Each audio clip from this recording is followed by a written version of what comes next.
of our Hamilton County PTA Council, and we do a lot of things for our wonderful children. That's who we are working for, where we're all here and committed to. Thank you very much for attending. And I would like to say I appreciate a lot of the board members here and principals and teachers. We welcome you. And press people, we love having you here today. Thank you so much. And our honored guest, Dr. Johnson, we're so glad to have him to come today and speak to us. At this time, I would like to have the presentation of the colors of the Girl Scout Group 40191.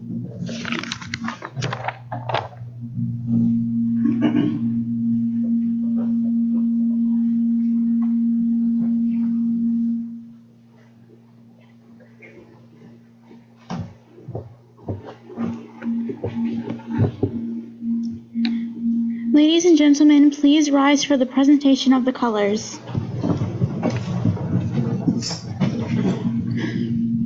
Color Guard, attention. Color Guard, advance.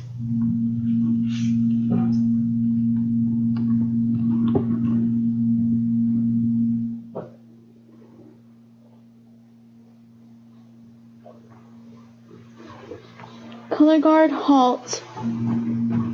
Color Guard, please host the colors.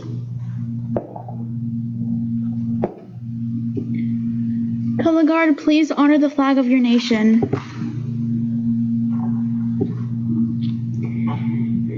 Now please join me in the Pledge of Allegiance. I pledge allegiance to the flag of the United States of America and to the republic for which it stands, one nation, under God, indivisible, with liberty and justice for all. Color Guard, about face. Color Guard, please retreat.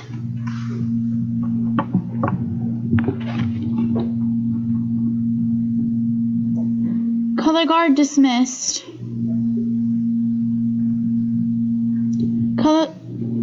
You may be seated. Thank you very much. That was excellent. I would like now to call Jennifer White, Outreach Facilitator, to come and do our inspiration this morning.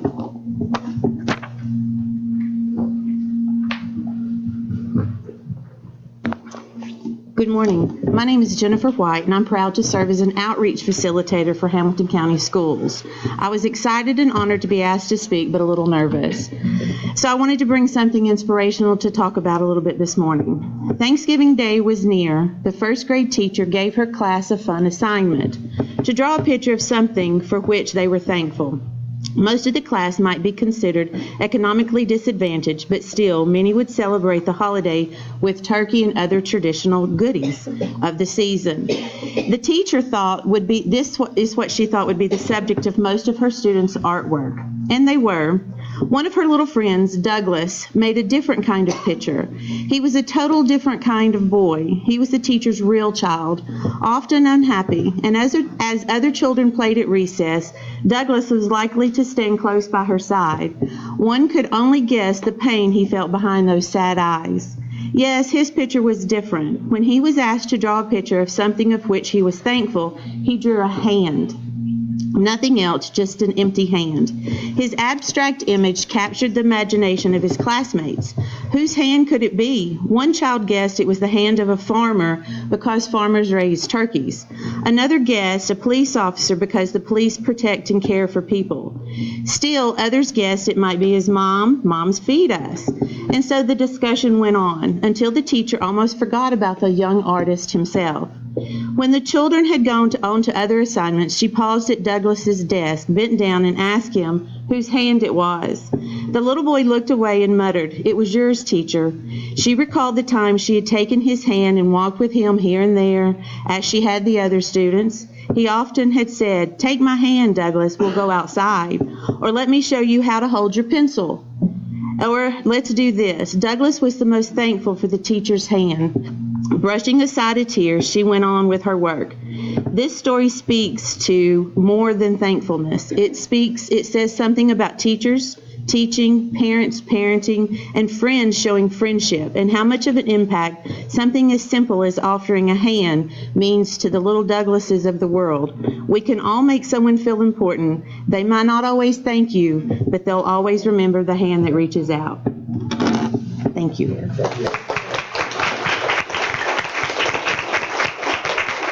Thank you, Jennifer. I would like now to skip down to the treasurer's report. I have to do a little bit of business this morning. So if I could have the treasurer's report now. Cheryl, thank you.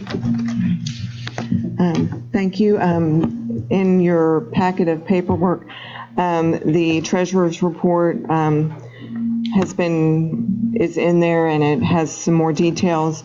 Our cash balance as of yesterday is $3,748.58, and that's in our checking account. In our savings account, we have $1,471.67 for a total of $5,220.25. Do you have any questions? Okay, then we will file this for audit. Thank you. Thank you. File for audit. Thank you so much, Cheryl. And you can see that we need you to come and help us. We have a wonderful, fun board. This is a wonderful board. I just enjoy working with them so much, and we need more members and more help. And we're doing some reconstruction work on here and rebuilding, and it's a lot of fun. We enjoy it. They mostly laugh at me because I get all confused. But anyway, I'd like to introduce now our, this is the Loftus Middle School Jazz Band. We've already heard them. And I want you to tell me afterwards, okay, Ken? How, I want you to tell Miss Minor how y'all got out of school today. Thank you so much for coming. Loftus Jazz Band, thank you.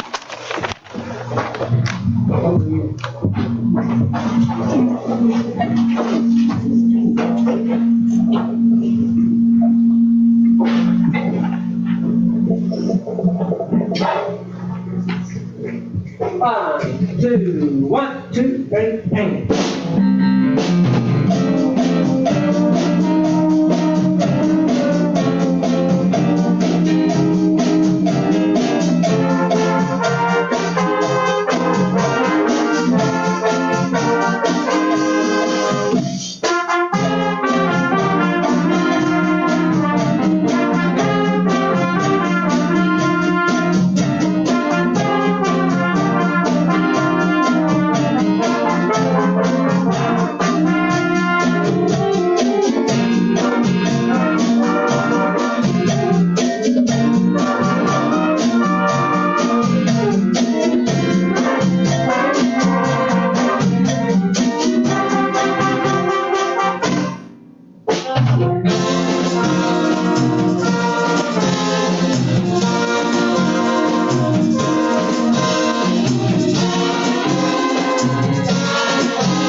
One, two, ready, and.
Fantastic, great, thank you, teacher, thank you, Mr. Daniel, thank you so much, y'all are wonderful, great.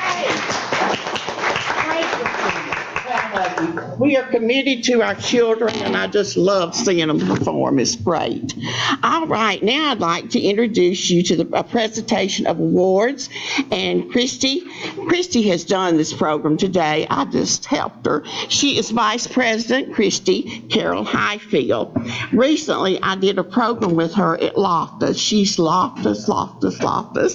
And Dr. Gatlin, I went to her and I said, "Don't you think it's time to start?" She said, "We'll wait on Christy." And I said, "Oh, I love this now, I tell you what." But that is how you're supposed to work together when you are a team like that with a PTA and your principal. And I appreciate that kindness, I really do.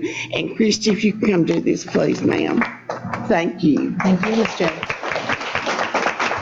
Thank you. Normally in the spring, we have a principal's award dinner. Unfortunately, this year, due to some scheduling issues, we weren't able to, so we were remiss in handing out some awards, and we'd like to take care of that today. So today we want to present, if they're not present, we're going to announce their awards anyways. The first award that we want to present today is for the largest numerical increase in membership for the 2018-2019 school year, and that will go to Hunter Middle School. Did you guys come say? We'll present them their plaque, then we'll take it to school for them. The second award is for the largest membership per student enrollment, and that goes to Nolan Elementary.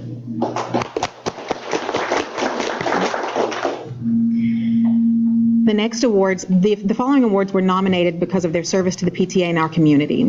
The first award we want to present is we're going to present this one, the Outstanding PTA of the Year this year goes to Allen Elementary School, and unfortunately Allen was not able to be with us today.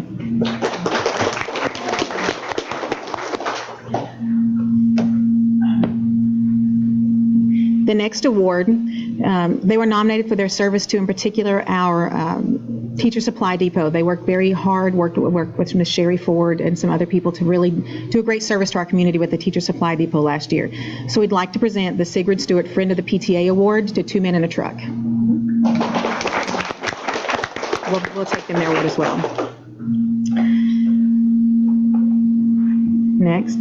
The next two are present.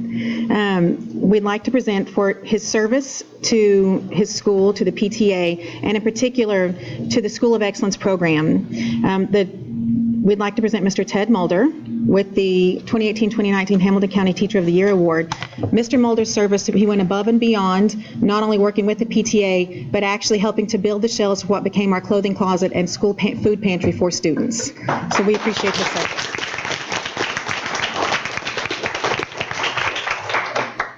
And finally, again, for not only her work on the School of Excellence program, but her dedication to her students, in particular as a first-year principal, her extreme dedication in a year of a lot of change. As you all know, middle schools went 1-to-1 last year, and that's a huge change, especially for an incoming new principal. Not only did she do that phenomenally well, but she supports our students, and she is a teacher of yes, or excuse me, an administrator of yes. If it's good for our schools, it's good for our children, we're going to do it, no matter what. So we'd like to present the 2018-2019 Principal of the Year Award to Dr. Mary Catherine Gatlin.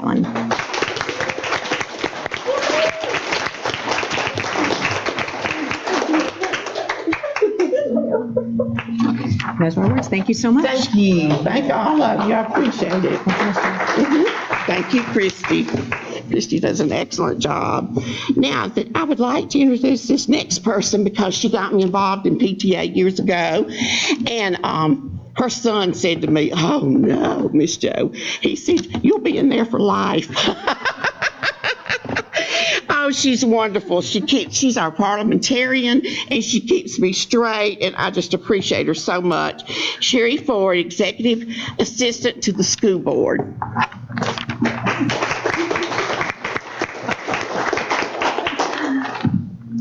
And she's right, you are in it for life. Look at me, I'm here, 32 years later, I'm still doing it. But we do it for the kids. I mean, we really do have a passion for the students and the teachers and the administrators in our schools. And that's why even those of us who no longer have children in the school system continue doing PTA. It's very important. And I would be remiss being the assistant to the board if I did not introduce my board members who are here, Mr. Joe Smith, Dr. Steve Highlander, and Kathy Lennon. Thank you all for being here. I am very privileged not only to introduce our speaker today, but to work with him on a daily basis. If you read or listen to the news at all, then you already know that he doesn't really need an introduction. His accomplishments speak for themselves. It is my pleasure to welcome our superintendent, Dr. Bryan Johnson, who is leading Hamilton County Schools to be the best school district in Tennessee.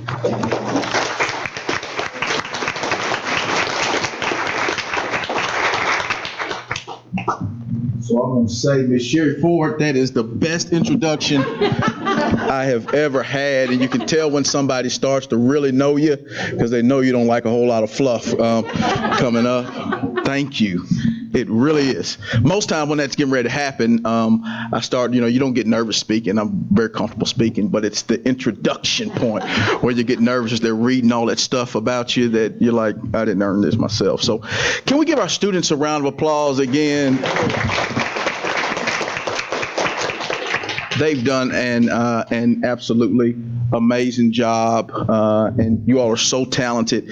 Had a chance this past weekend to stop in at Soddy Daisy, and even though it was raining, there was still band playing going on, and so look forward to what you all will accomplish in the future. Thank you for starting our morning, and can we give our PTA a hand this morning for putting this event on, and not just this, but what you do every single day for our students. And as was said earlier, so many of you go above and beyond and don't have maybe a child or even a grandchild in schools, but you still find yourselves 32 years later and for life invested in public education. And that's really what this work is about. So I guess I'm talking about the state of the schools, and I want to definitely give time for questions here at the end, and I don't have a ton to say, but I guess this is my third time having the privilege of standing in front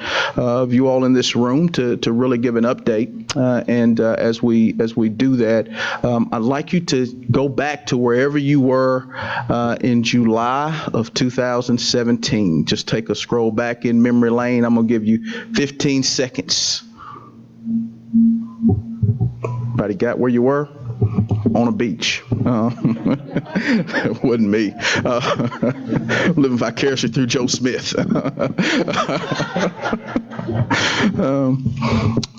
So When you think about where you were, think about the state of your public school system in July 2017. What do you remember? I'm a teacher, so I'd love to hear from you. What do you remember hearing and seeing?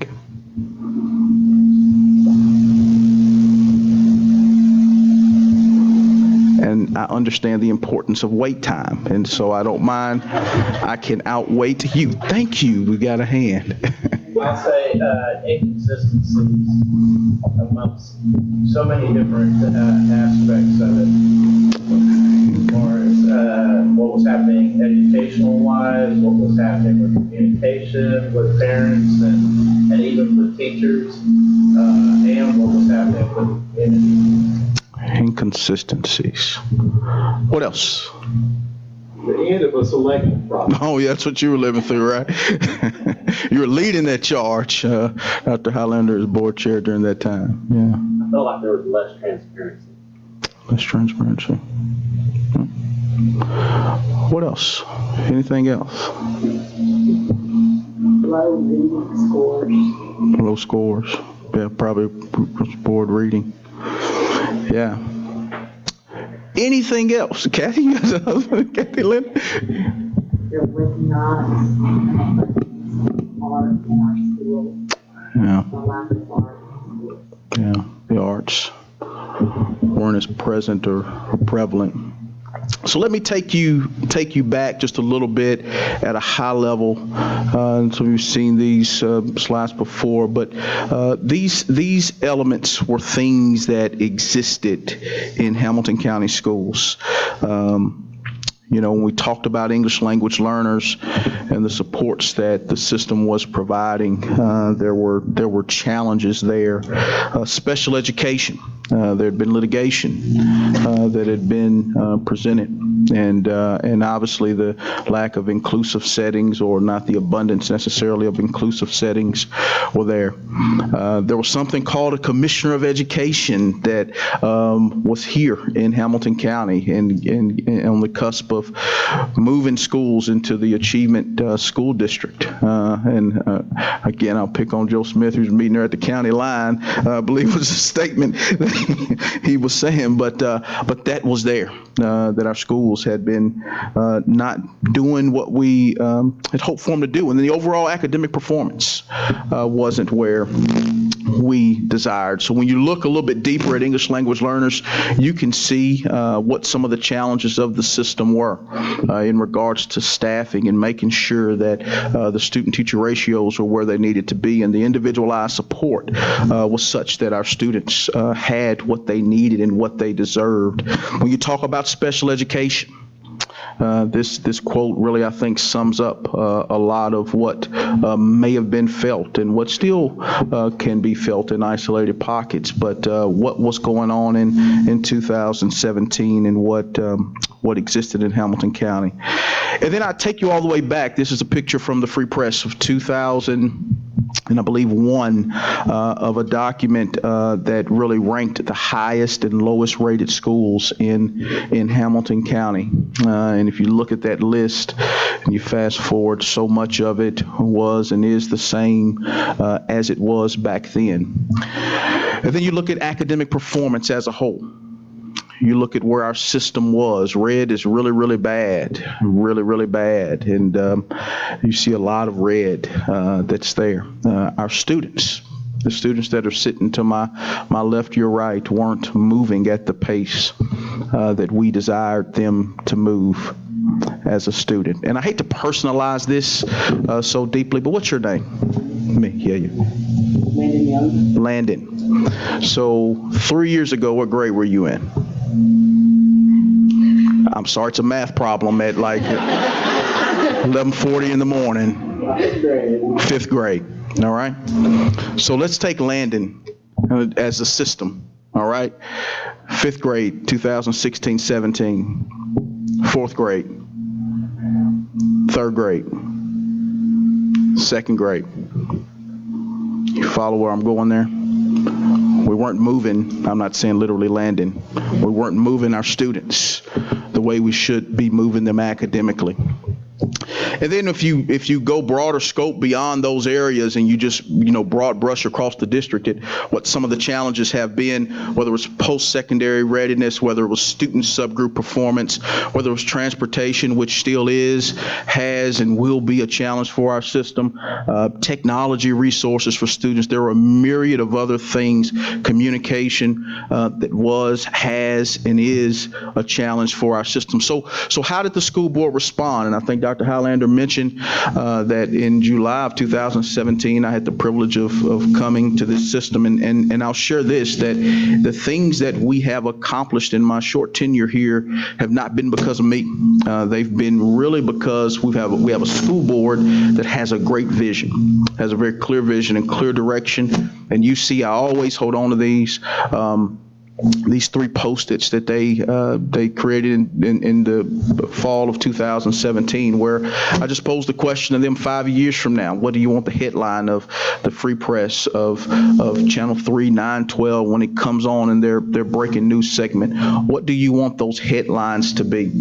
And this is what they literally said. They said they wanted to be the fastest improving school district. They wanted students to have exceptional opportunities in post-secondary. They wanted the community engaged in public education. And so our charge has been to implement their plan. And as we went about it, we really pulled from that phrase: we'll be the fastest improving school district. Let's work to be the fastest improving school district in the state of Tennessee.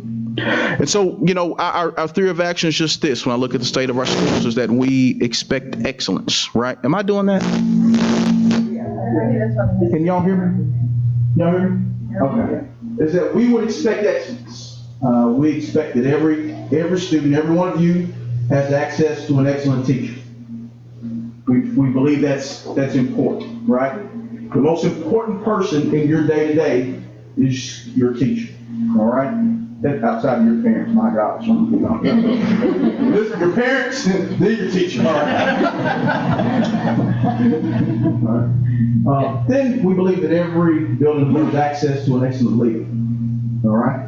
Mary Catherine here today, Ms. Catherine, we want you to have access to excellent leaders. And then we believe it's important that you have the resources that you need in order to be successful. It's important to resource our students. And I could harp on that point for a long time, but I'm gonna move on. It's important to make sure you're in great buildings, that you've got great instructional resources, whether it's technology. It's important to us to have that. And so our board codified, laid out a 5-year strategic plan that we're working. We're in start year 3 of. We're working this plan called Future Ready 2023 as we go forward. So as we really dig into this, and I'm gonna fast us forward just a little bit to the end. I want to highlight just a few things. First off, we started this thing called Future Ready Institutes, and when we started Future Ready Institutes, will this come off? I do. When we started Future Ready Institutes, we started it with nothing. We started it with no money. We started it with no really full, complete idea of what it could be. But what we knew is that students like yourself, that students like you all needed an opportunity as you matriculated in high school to be exposed to workforce, to be exposed to career opportunities. We knew that our students needed that. And so we felt it was abundantly important. And we're fortunate that we have a lot of partners that also thought and think that it's important to invest in our students. And one of the things that our board shared, that when we talk about the state of our schools and where we are, one of the things that our board shared that was really important to them was that we go out and we talk to the business community. And so whether it was Blue Cross, whether it was Erlanger, whether it was EPB, whether it's JP Morgan, we asked them to be a part of our public school system. We asked them to be a part of educating our students, because we understand that we really can't do it alone. We understand that really intimately. We also had a highlight this past year in regards to scholarship earnings. And so, I think it's a point of pride and hopefully inspirational for our students that you can go on and achieve and attain anything you want to. When you look at our students in this past school year, they tripled the amount of scholarship dollars that were earned And it's really, really amazing that was done. Also, when you start to talk about what our students did this past year, we had almost over 1,000 students, right at 1,000 more students that took advanced placement, dual enrollment, dual credit types of courses. We had schools in our district that didn't have AP and dual enrollment at all. High schools that we made sure they had access to AP and dual enrollment, because what the research shows is that when students get access to those types of courses, they're much more likely to matriculate through post-secondary. And so let me point us to some of our highlights in regards to our academics pieces. And I'll point out school operations. I'll come back to that. When we look at our academic pieces, this is what we see. So remember 16-17, I told you we had a lot of red. When you look at, the year prior to our arrival, you look at where the system has been, the composite across the board was red. Literacy was definitely a bright spot for Hamilton County schools, as was the other areas in regards to student academic growth. In our first year here, we had some improvement. Still work to be done in the high school level, which encompasses EOC and career technical education. But in 17-18, you saw that's where we were. This year, and you've seen this before, but you see that chart just change. You see our students and the academics, what's happening in our buildings with our teachers, with our leaders. You see the improvement that's being made. You see the rate of change that's being made. And I would point out this as well, that we're not only improving in regards to how our students are moving in relation, because I've heard people say, this, where you're at the bottom or close to the bottom, it's easy to move up. What student academic growth does is it looks at it completely different, and I don't want to get too deep into the nuances, but it looks at it completely different than that. And I'm going to tell you in a minute who the number one school system in the state of Tennessee was in front of us. But we also improved achievement, so just pure achievement. Historically, in our system, we have not outpaced the state in any areas, or maybe one area. At most, when you go back historically, you would find two. And what you find now is that in this past year, we outpaced the state. You see 17-18. And I think if we went back even the year before that, there may have been one area in 16-17 where we outpaced the state. 17-18, really technically none. We had one area we were even. This past year, we outachieved the state in 5 of the 8 areas. Now, make no mistake, we expect, because we've got talented students like the one sitting beside us, we expect to outachieve the state in every single area. And we're unapologetic about moving towards that goal. But to move from 1 or 0 to 5 is significant for a school system of this size. So when you dig and you start to look at the growth components, you can see comparatively, historically, since the inception of the student academic growth model in 2012-13, never has there been a year where our school district was across the board a level 5 in this way. And you can see that here before you. So in talking about some of our individual rankings, I think it's important to note what our students and our teachers and our leaders accomplished in this past year. For 3rd through 5th grade, we were number 1 of 142 school systems in the state of Tennessee. For 6th through 8th grade, as far as the index, we were 16 of 142. And for 9th through 12th grade, we were 17 of 136. When you start to look at our schools, and so you look at this, the number of schools that are meeting or exceeding, green and blue means our schools met or exceeded the state expectation for student academic growth. You see that 66 of our schools met or exceeded the state expectation for student academic growth. That's 86% of our schools in Hamilton County met or exceeded the state expectation for student academic growth. And you can see just 3 years ago, we were much closer to 50%. And so it's pretty exponential in regards to what happened. And we have targets in our strategic plan, Future Ready 2023. We have targets in there, and one of the targets one of the KPIs is that we move the number of schools that met or exceeded the state expectation for student academic growth. And the goal by 2023 was to have 63 schools meet or exceed the expectation. I want to say that again because this is a major point for our schools. The goal by 2023 was to have 63 of our schools meet or exceed the state expectation for student academic growth. And this past year, in 2018-19, we had 66. So we already are beyond the target that was in 2023. We're starting to celebrate these. We've already done quite a bit of celebrating. We had 32 individual reward schools, which means if you gave a letter grade, those schools would have been an A. And so over a third, more like 40% of our schools would have been A's. And we had 45 schools that were level 5 schools. So 45 individual schools in our district met the state's highest level for student academic growth. And then our teachers. And our teachers work so hard. And it's the reason why I know organizations such as this and our business community and such are involved. When I look at the performance of our teachers and what our teachers are doing with children, it's really encouraging. 80% of our teachers in Hamilton County schools met or exceeded the state expectation for student academic growth this past year. And that's just a testament to the work that they're doing in classrooms. So when you start to really boil all this information down, out of 144 school systems in 16-17, if you go back to July where you were, we were number 130 out of 144 districts. And last year, still before you, we were number 77 of 146 school systems. And this year, for student academic growth, we're number 2 for 146 school systems.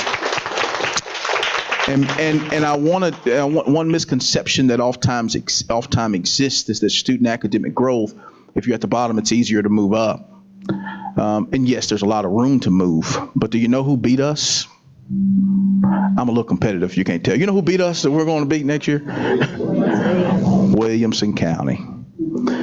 So what the state looks at is your rate of change in comparison to other districts in relative performance.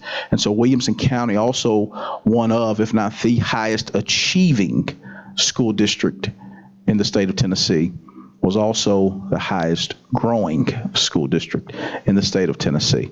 So you can achieve at a high level and grow at a high level, and that's what we expect to do in Hamilton County schools. So there are a lot of great things. I'm pleased 3 years later, I am about student achievement, because at the end of the day, that's why we're here. We're here to make sure that our students are successful, that our students are prepared for post-secondary. And it is about how we prepare our students and move our students. Now, in between all that, we got to do a ton of things. We've got to meet the mental health needs of our students in between all of that. And y'all, I'll just say that the I'm done, Sherry. That trying to get people to understand what our students are dealing and grappling with.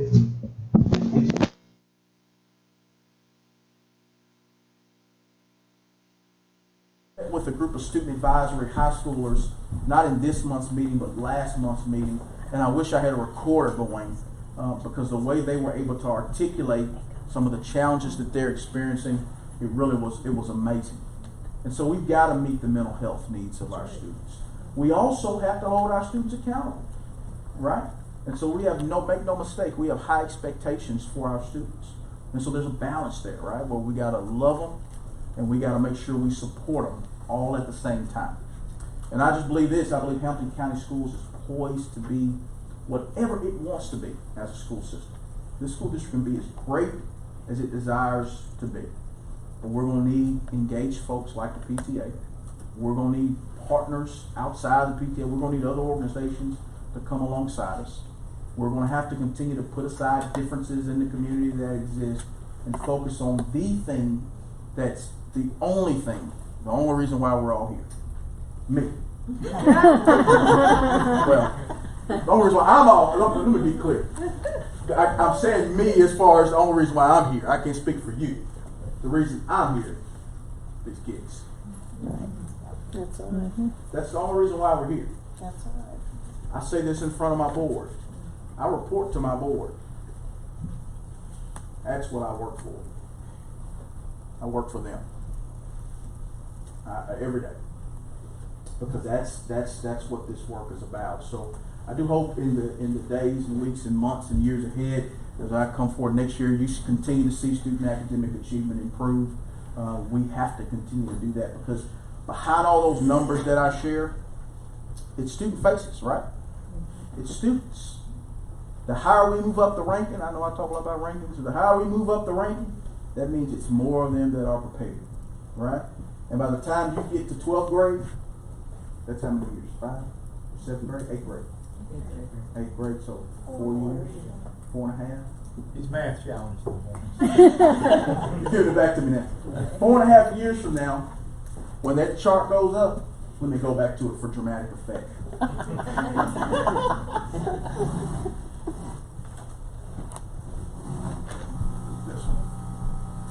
When this chart goes up, when we start talking about, you were 2nd grade in 13-14, I think we said, right? Okay. He was 2nd grade in 2013-14. You're in about the 2nd grade. So when we go back and we look at 5 years from this date, I hope we see a whole lot of blue. Amen. I hope we see a whole lot of blue, because what that's saying is we've done a much better job of preparing him for the future. We've done a much better job of positioning him for whatever it is he wants to do. Do you know what you want to do? I'm putting you on the spot. Not really thinking about it. Something with music. Whatever it is, we've done a much better job of putting him in position in order to be successful. So I'll take any questions you all have at this time. Let's give him a round of applause for letting me pick on him this morning. Thank you, Landon. Questions?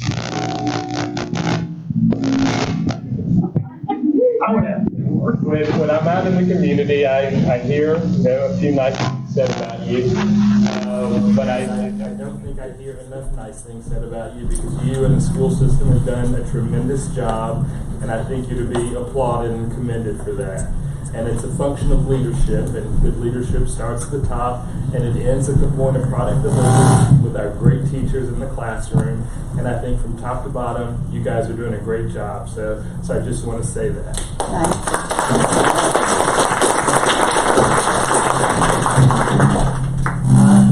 I also, when I'm out in the community, we have one school system that's run by the county. When I talk to people, and when I even talk to elected officials, I hear very much this them versus us mentality. County schools versus city schools. So my question is, despite all the great work that you're doing in the classroom, how do you change our hearts and minds? How do we get beyond this divisiveness and realize that we're all in this together? And we've got one school system. There's no such thing as a county student and a city student. We just have a bunch of young people that we want to do the right things by. So how do we all come together to do that? Come here, Landon, one more time. It's okay for you to be a newspaper. This is the shot you need to get right here. One of all the shots. This is how right here. This is how. Seriously. I mean, you know, I came from a different school district, if you know that. And we were a city-county school system. We were Clarksville, Montgomery County. So there's a history there from the standpoint of two systems coming together, merging. But there was never talk about city and county. All we talked about were students. We talked about 44,000 students. And what did it take? We didn't have 44,000, we had about 35,000. What did it take to get our 35,000 students prepared for post-secondary? So we've got 44,499 other Landons out here. Landon's the star of today, but y'all are stars every day too. How do we get Landon best position? I don't care where Landon goes to school. I know you care, it's Loftus, I know. I know. It doesn't matter where he goes to school. It's how do we best prepare him? How do we best prepare every one of our children? And here goes the deal. How many do you have in your program? In this group, we have 30, in the program overall, we've got 150. Wow. Okay, that deserves a round of applause because you're doing a great job engaging students in the arts. So here's what I would say. Out of all, I'm going to put you on the spot now. Out of all of your students, do every one of them need something different? Absolutely, right? And there's a different way you have to work with each one of them, right? Every one of our schools probably needs something a little different. And that's okay. There's a starting point that we've got to make sure that all students have. Everybody's got to have an instrument, all right? But the instruction probably looks a little bit different. The resources that are provided probably look a little bit different. And so we've got to get to a place where we're just comfortable doing that. And we're just comfortable making sure that every student that looks like Landon, that looks different than Landon, that's in a different school, in the middle part of the city, in the outskirts of Saudi Day, it doesn't matter where you are, that if you're a Hamilton County school student, we're going to make sure you have exactly what you need in order to be successful. That's the last time, Landon. Give me something right there. I'm sorry. Last time, Landon.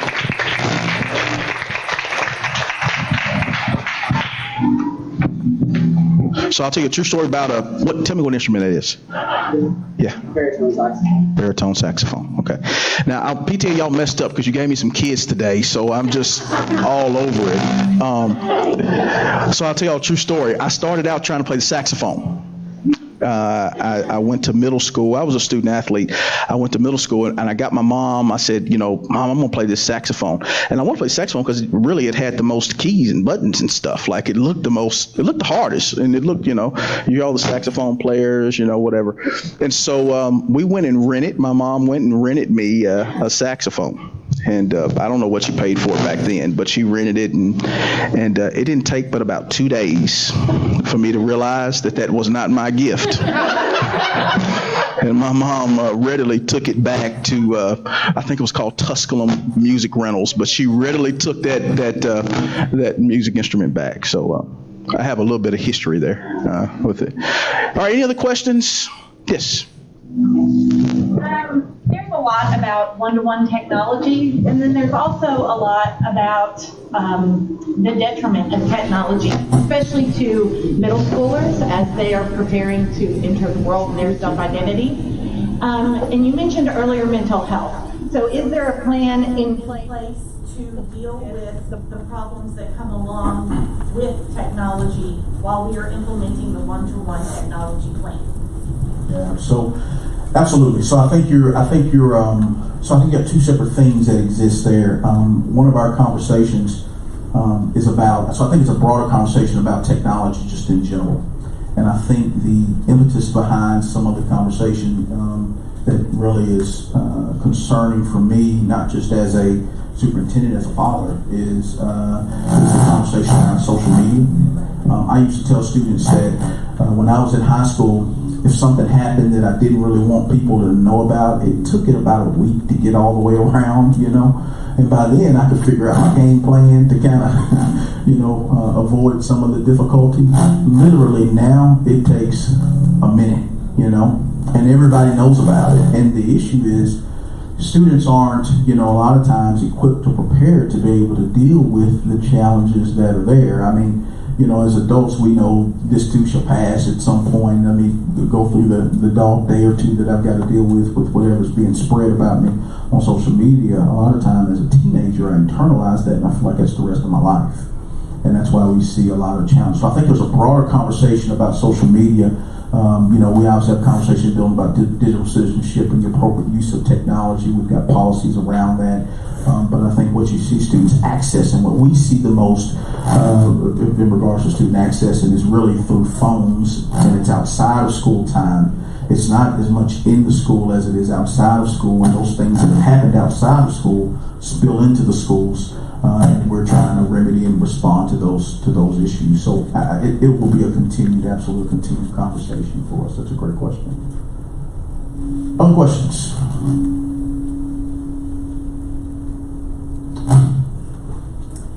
I guess I don't have a question, but when you asked the question about 2017, one of the things I remember is that this young man was my number one, and he was very visionary. And he talked about other people being visionary. He was visionary. You have to have a leader in place to be visionary and others to help.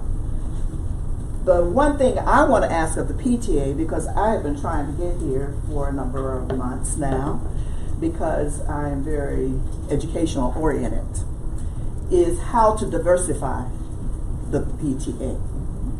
And I would like to have a conversation with you about that. Our PTA supports our teachers, our superintendent, everybody that's concerned. And I feel that that's where it starts with our parents. Our teachers need a lot of support. They cannot do everything. We cannot ask of them to do everything. And it's unfortunate that they did not get the type of support that was asked for, like mental health specialists or behavioral health specialists and social workers and those types of things. And it's not to blame the teachers or the school, it's to blame the people who made the decision. And I think we as parents or as grandparents, community, we need to help young people and their parents. We have the Parent University. I don't know how it's doing right now, but I think that's where it starts. It starts at home. And until you walk in the shoes of some of these kids, you have no way to come up with a solution for them. And we need to stop now asking our teachers to do everything. I mean, to get to a 5, that's amazing with all the things that they have to do. So that's just what I wanted to say. He's the visionary, and he needs us to support him, and I think he's getting a lot of support, and we need to continue to support him.